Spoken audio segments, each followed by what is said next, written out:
Breaking news చూస్తున్నాం.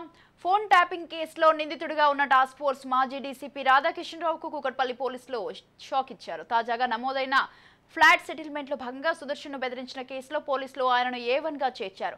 ఇక ఈ కేసులో విచారణలో సంచలన విషయాలు వెలుగు చూశాయి. చదువుకొని చట్టంపై అవగాహన ఉన్న తనను 2 సంవత్సరాల పాటు ఇంట్లో నుంచి బయటకు అడుగు పెట్టకుండా చేశాడని బాధితుడు సుదర్శన్ ఫిర్యాదు చేయడం తీవ్ర కలకలం రేపుతోంది.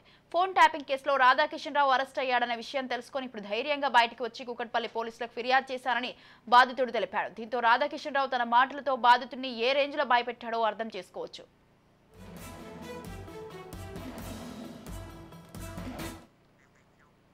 నేను చెప్పినట్టు విను, లేదంటే నీ భాగస్వామ్యులు చంపేస్తారు.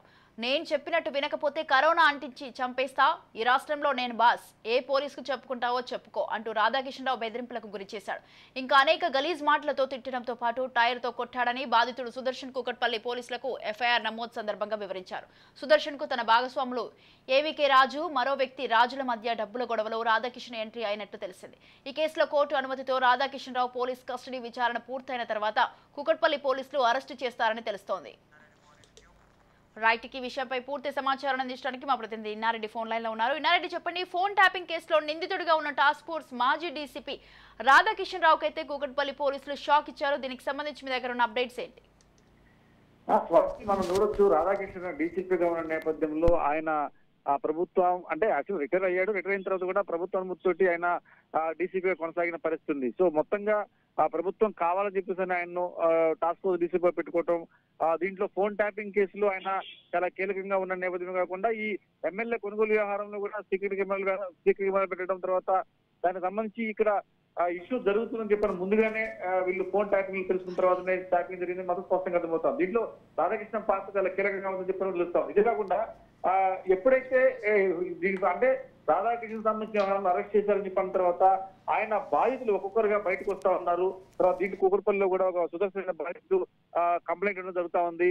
అయితే జనరల్ గా డబ్బులు తీసుకున్న నేపథ్యం, తర్వాత బెదిరించిన నేపథ్యం కానీ ఈయన కరోనా అంటే చంపుతా అని చెప్పేసి అని వాదించాడు. తర్వాత అలాగనే ఒకవేళ కనుక ఎప్పుడైతే ఈ ల్యాండ్ సంబంధించిన ఇష్యూలో ఇది మొత్తం కూడా మాకు వదిలేయాలని చెప్పిన నేపథ్యంలో కూడా కనీసం ఇంట్లో నుంచి బయట రాకుండా ఆయన్ను హౌస్ అరెస్ట్ చేసినట్టుగా ఆయన బెదిరించాడు. తర్వాత బయటకు వస్తే ఏమన్నా చేస్తారని భయభ్రాంతికి గురయ్యాయని చెప్తున్న ఆ విషయాన్ని కూడా ఆయన కంప్లైంట్ పేర్కొనడం జరిగింది.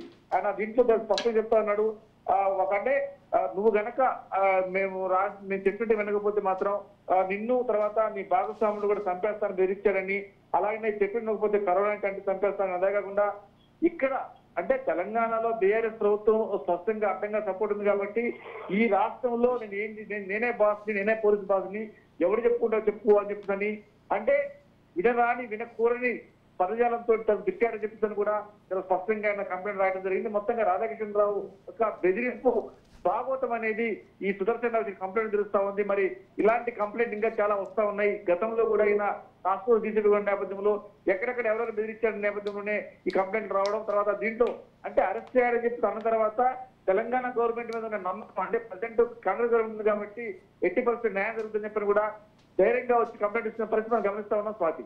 Right, thank you Inna Reddy, thanks for the details.